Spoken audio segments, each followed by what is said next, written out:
লোহার থেকে শক্ত জিনিস পৃথিবীতে কিছু হয় না, কিন্তু সেই লোহায় যখন শুধুই পড়ে থাকে তখন সে নিজেই নিজের মধ্যে জং ধরিয়ে নিজেকে নষ্ট করে ফেলে।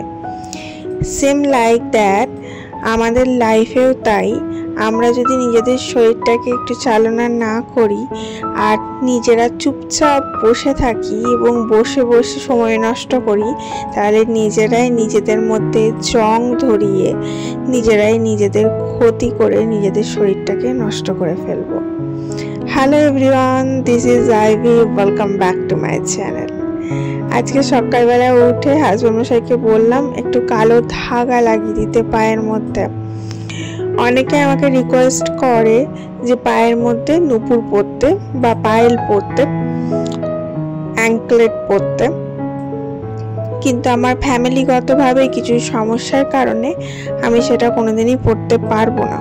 ছমছম যে আওয়াজটা বাজে নুপুরের, সেটা আমাদের মানা আছে, আমার বাপের বাড়ির ফ্যামিলিতে মানা আছে, তার জন্য আমি পরতে পারি না।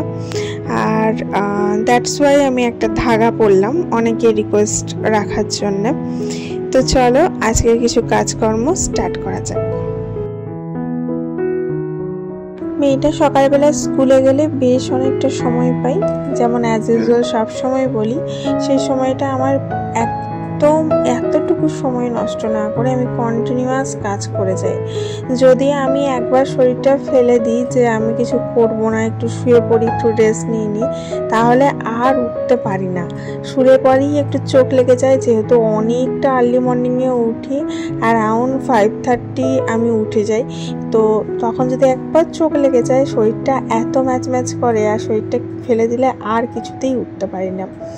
যেমন প্রথমেই বললাম, লোহা পড়ে থাকতে থাকতে এমনি জং ধরে যায় এবং সে নিজেই নিজের ক্ষতি করে। সেরকমই আমাদের শরীরটাকে যদি চালনা না করি, কাজ না করি, তাহলে শরীরটাতে এমনিই জং ধরে যাবে এবং শরীরটা কোথাও না কোথাও গিয়ে সেই আলু ভাতের মতো ভসভসে হয়ে যাবে। যাই হোক, সবজিগুলো কালকে ধুয়ে মেলে রেখেছিলাম, শোকায়নি কো, তো রাতে আর তুলতে পারিনি। তো আজকে সকালে সেগুলো সমস্ত প্যাকেটে করে করে এইভাবে র্যাপ করে ভেজিজের বক্সে তুলে রাখলাম। এই এক ভেজিস আমার সবজি হয়েছে, আর আমি সমস্ত সবজি আলাদা আলাদা করে প্যাকেটে করে র্যাপ করে তারপরে রাখি, তাতে অনেক দিন যাবত ভালো থাকে। ফ্রিজটা আমি ন্যাচারালি যখনই রিফিল করি সবজি, তখনই আমি ফ্রিজটা ক্লিন করি, তারপরে সেটাকে রিফিল করি এবং ভালো করে পরিষ্কার পরিচ্ছন্ন করে রাখি। তো কালকে আর সেটা করা হয়ে ওঠেনি, টাইম পাইনি। তো আজকে ভাবলাম একবারে পরিষ্কার করে তারপরে ঢোকাই। এই জিনিসগুলো মেনটেন করি। এই ছোটো ছোটো জিনিসগুলো মেনটেন করার জন্যই আমাদের ঘরটা নিট অ্যান্ড ক্লিন থাকে। এই জিনিসগুলো প্রত্যেকেই হয়তো মেনটেন করে, যারা করে না তাদেরও করা উচিত। যে নোংরা জায়গার মধ্যে যদি দীর্ঘদিন ধরে যেটা আমরা ফ্রিজটা পরিষ্কার না করি, সেই জায়গাতেই রিফিল করে যাচ্ছি, কোথাও না কোথাও গিয়ে সেটা থেকে অনেক ব্যাকটেরিয়া বা জীবাণু ছড়াতে পারে, যাতে করে আমাদেরই শরীরের ক্ষতি হবে। তো দ্যাটস ওয়াই আমি চেষ্টা করি নিট অ্যান্ড ক্লিন বজায় রাখার, এবং শুধু ফ্রিজ বলে নয়, প্রত্যেকটা জায়গারই তাই বজায় রাখার চেষ্টা করি। ফ্রিজ পরিষ্কার করতে গেলে অনেক কিছু বেরিয়ে আসে, যেমন গতকাল দুধের প্যাকেট, দইয়ের প্যাকেট এনে রাখা আছে, সেগুলো আজরানো হয়নি, সেগুলো প্যাকেট সমেতই ঢুকিয়ে রেখেছিলাম। শুধু একটা সামান্য কাজ করি, সেটা হচ্ছে কোনো নতুন প্যাকেট ফ্রিজে ঢোকাবার আগে সেটাকে একবার ধুয়ে নিই। এই যে দেখো, একদম নতুন প্যাকেট আনা আছে, তো এগুলো একবার ধুয়ে নিয়েছি, ধুয়ে রেখে দিয়েছি, না ধুয়ে আমি ঢোকাই না। আর যেগুলো এমনি রয়েছে, যেগুলো ধোয়া যায় না, যেমন ধরো বাঁধাকপি, ফুলকপি, এগুলো ধোয়া যায় না, তো সেগুলো এমনি রাখতে হয়, কিছু করার নেই। আর ওই যে দেখালাম একটা জায়গায় পনির রাখা রয়েছে, সেটা একটা টিফিন বক্সে করে রেখেছি। আর এইগুলো যেগুলো আমার হাতে দেখতে পাচ্ছ, এগুলো হচ্ছে গোবিন্দভোগ চাল, তারপরে একটু ভালো বাসমতি চাল আছে, তারপরে ডাল আছে। এইগুলো আমি ফ্রিজে রাখি, মুগ ডাল, এগুলো ফ্রিজে রাখি। এগুলো অনেক দিন যাবত খুব ভালো থাকে ফ্রিজে রাখলে, এতটুকু পোকা টোকা লাগে না। বেসন, ছাতু, এই সমস্ত জিনিসগুলো, যেগুলোতে ডালিয়া, যেগুলোতে পোকা লেগে যাওয়ার চান্স খুব বেশি থাকে, এগুলো আমি সব ফ্রিজে স্টোর করে রাখি। ওই জন্য ফ্রিজটা আমার বেশি ভরে যায়। তো ভাবছি কোনোদিন যাবত যদি পসিবল হয়, তাহলে সেই আলমারির মতো দুটো মানে ডাবল ডোর ফ্রিজ হয়, সেরকম একবার কেনবার ইচ্ছা আছে। যাই হোক, ইচ্ছা তো মানুষ মাত্রই থাকে, সব তো আর পূরণ হয় না। দেখা যাক, সময় সুযোগ হলে সে না হয় দেখা যাবে। যাই হোক, এবার ফ্রিজটা পরিষ্কার করে বাকি যেখানকার যেটা জিনিস সেখানে সেটা ভরে রাখলাম। এই যে আলাদা করে একটা ঝুড়িতে আমি টমেটো, আদা রেখেছি, একটা ঝুড়িতে লঙ্কা রেখেছি, একটাতে ফ্রুটস রেখেছি। আর যেগুলো এক্সট্রা টমেটো, এক্সট্রা লঙ্কা, সেগুলো আমি প্যাকেটে ভরে রেজিজের মধ্যে ঢুকিয়ে রাখি, খুব ভালো থাকে।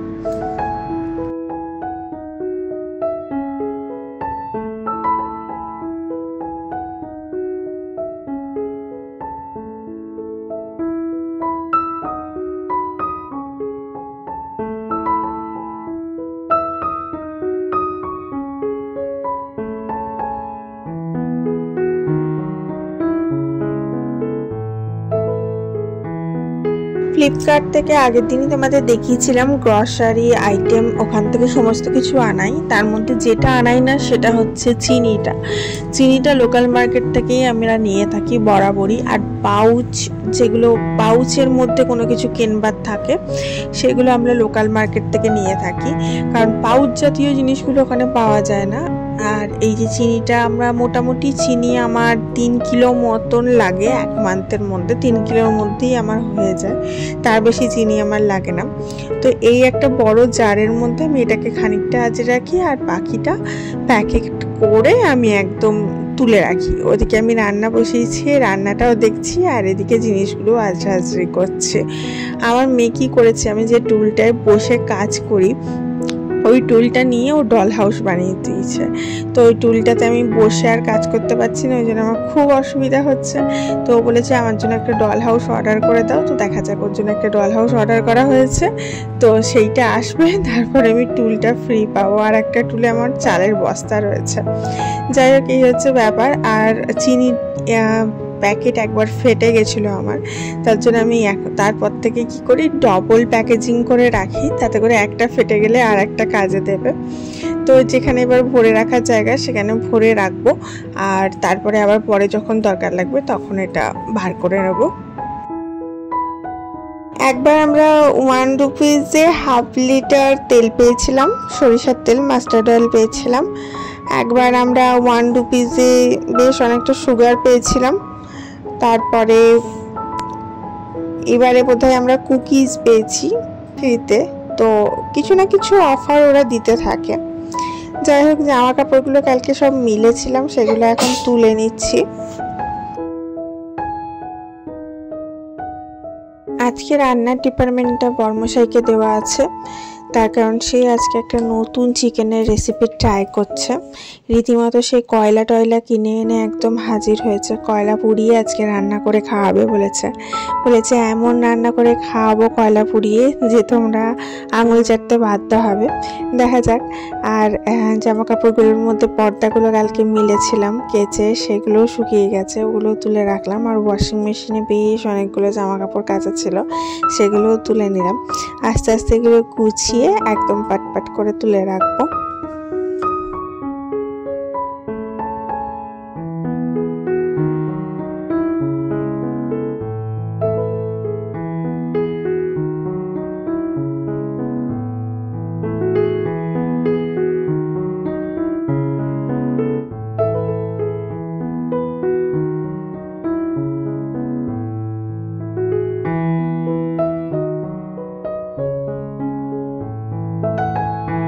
এই দেখো তার রান্নার প্রায় অলমোস্ট হয়েই এসছে।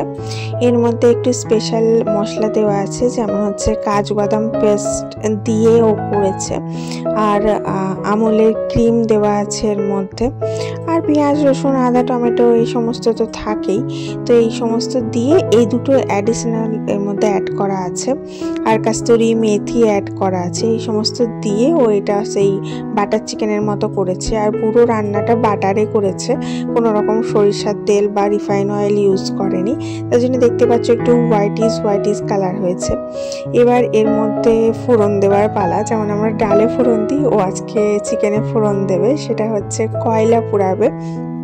একটা কয়লা নিয়ে এসছে কিনে, তো এই যে কয়লাটা পুড়িয়েছে, এরকম করে পুড়িয়ে পরে যেমন সেই হোম বা যজ্ঞিতে দেয় বাটির মধ্যে দিয়ে, তার মধ্যে ঘি দিয়ে যে কয়লার একটা পোড়া গন্ধ বেরোবে, সেই গন্ধটা চিকেনের মধ্যে চলে যাবে, এই জিনিসটা করতে চাইছে। তো ট্রুলি ভীষণ ভালো টেস্টি খেতে হয়েছিল, অসাধারণ খেতে হয়েছিল। মানে ঘরে যে এত সুন্দর বাটার চিকেন হয় সেটা আগে না হলে জানতাম না আর কি। এরকম একদম রেস্টুরেন্টের মতো খেতে হয়েছিল। আর এই যে উপর থেকে একটু কাঁচা লঙ্কা ছিঁড়ে দিয়ে দিলাম জাস্ট গার্নিশিং বা টেস্টের জন্য। আর কাঁচা লঙ্কার একটা ফ্লেভার আলাদা ওঠেই। এছাড়া আগেও যখন এটা মশলাটা ভুনা করেছিল তখন ও কাঁচা লঙ্কা শুকনো লঙ্কা সমস্ত কিছুই দিয়েছিল, ধনেপাতাও দেওয়া আছে এর মধ্যে। আর কয়লাটা পোড়াতে বেশ অনেকটা, মানে নতুন কিছু তুমি ট্রাই করলে তোমার কিন্তু গ্যাস পুড়বে, এটা স্বাভাবিক। তো এই যে দেখো ঘিটা দিয়ে দিলাম পোড়া কয়লার ওপরে, এর ফলে যে এই যে একটা গন্ধ ফ্লেভার বেরোচ্ছে, ধোঁয়া বেরোচ্ছে, এই গন্ধটা যাতে চিকেনের মধ্যে যায়নি। বাটিতে করে এর মধ্যে বসিয়ে দিয়ে এবার এর মধ্যে ঢাকনা দিয়ে বেশ খানিকক্ষণ রেখে দিতে হবে। আর বেশ ওপরে খানিকটা ঘি দিয়ে দিচ্ছে যাতে বেশি ভালো করে ফ্লেভারটা বেরোয়। এরপরে যখন একদম ঠান্ডা হয়ে যাবে, জিনিসটা একদম ফ্লেভারটার মধ্যে ঢুকে গেল, তখন এটাকে বার করে গরম গরম সার্ভ করলেই একদম রেডি বাটার চিকেন। এত অসাধারণ, এত টেস্টি, সুপার টেস্টি খেতে হয়েছিল কি বলবো। আর তার সাথে সাথে নিয়ে নিয়েছিলাম একটু রুটি আর একটু ভাত, দুটো মিলিয়ে মিশিয়ে খাবো। আর তার সাথে একটু সবজি করেছিলাম। তো এই দিয়েই আমাদের পারফেক্ট লাঞ্চটা কমপ্লিট হলো।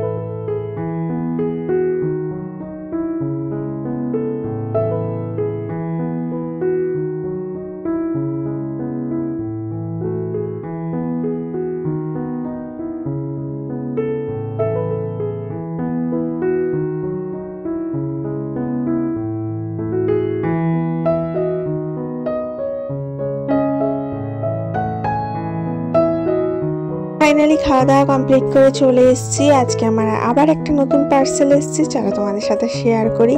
এবার একটা দারুণ সুন্দর ড্রেস অর্ডার করেছিলাম, সেটা আজকে ডেলিভারি দিয়েছে, তো সেটা বার করে তোমাদেরকে দেখাবো। এই ড্রেসটা হচ্ছে মিডি, মানে ছোট মিডি, আর একটু অন্যরকম। আমি ফ্লিপকার্ট থেকে অর্ডার করেছিলাম। তো ডেলিভারি এসছে আজকে। ডেলিভারি আসার পর আমার বরের তর হয় না, সে সবার আগে খুলে দেখে কি এসছে, কি অর্ডার করেছিলাম। তো আমার অত ইয়ে নেই যে সঙ্গে সঙ্গে দেখতে হবে, কিন্তু আমার বরের দেখতেই হবে। যাই হোক, ও খুলে দেখে নিয়েছিল, আমি এতক্ষণে দেখছি। তো এটা এরকম, ঠিক আছে, সাইডে এরকম করে বাঁধা যাবে। আমি অনেক শখ করে এরকম একটা ছোট মিডি অর্ডার করেছি যে বাইরে ঘুরতে গিয়ে পরবো। এর আগে আমি কখনো এরকম ছোট পরিনি, ছোট ড্রেস পরিনি। ঘরে পরি কিন্তু বাইরে ঘুরতে গিয়ে কোনোদিন পরিনি। তো এটা অনেক শখ করে অর্ডার করেছি। তো চলো তোমাদেরকে পরে দেখাই কেমন লাগছে। এই দেখো, আমি পরে চলে এসেছি। কেমন লাগছে অবশ্যই আমাকে জানিও যে মানাচ্ছে কিনা। তো এটার সাইডে দুদিকে এরকম করে বাঁধা আছে, দেখে কিরকম একটু ছোট্ট বেবি লাগছে। আর ওপরে হাঁটুর ওপর অব্দি এটার লেন্থ, কিন্তু খুব সুন্দর ফিটিংস হয়েছে। আমার যেটা ফিটিং সাইজ সেটাতেই খুব সুন্দর ফিটিংস হয়েছে। আর কোয়ালিটিটা ভীষণ ভালো, একদম প্রপার পিওর কটনের। হ্যাঁ, মানে পরে ভীষণ আরাম, ভীষণ কমফোর্টেবল। আর দাঁড়াও তোমাদের সামনে থেকে দেখাচ্ছি। এই যে দেখো, ভীষণ সুন্দর, একদম পিওর কটন, কোয়ালিটিটা ভীষণ ভালো। আর সাইডে এরকম লেস বাঁধা আছে। যাই হোক, কেমন লাগছে জানিও। আর ভিডিওটা ভালো লাগলে অবশ্যই ভিডিওটাতে একটা লাইক করো। আর তোমরা অবশ্যই ভিডিওটা একটু শেয়ার করে দিও বন্ধু বান্ধবের সাথে। আর যারা এখনো পর্যন্ত সাবস্ক্রাইব করোনি, নিচে থাকা রেড কালারের বাটনটা ক্লিক করে দিয়ে আমার ফ্যামিলির একজন অ্যাক্টিভ মেম্বার হয়ে যাও ঝটাপট। আর আমি কথা দিচ্ছি, প্রতিদিনের সকালটা আমরা সবাই মিলে একসাথে এনার্জেটিক সহকারে এবং খুব হাসিখুশি ভাবে স্টার্ট করব। তো যাই হোক, আজকের ভিডিওটা এখানেই শেষ করছি। সবাই ভালো থেকো, সুস্থ থেকো, অনেক হ্যাপি থেকো। আর আমি এই ড্রেসটা পেয়ে যে কত হ্যাপি সেটা তো আমাকে দেখেই বুঝতে পারছো। চলো, দেখা হচ্ছে কালকে। Tata, love you all.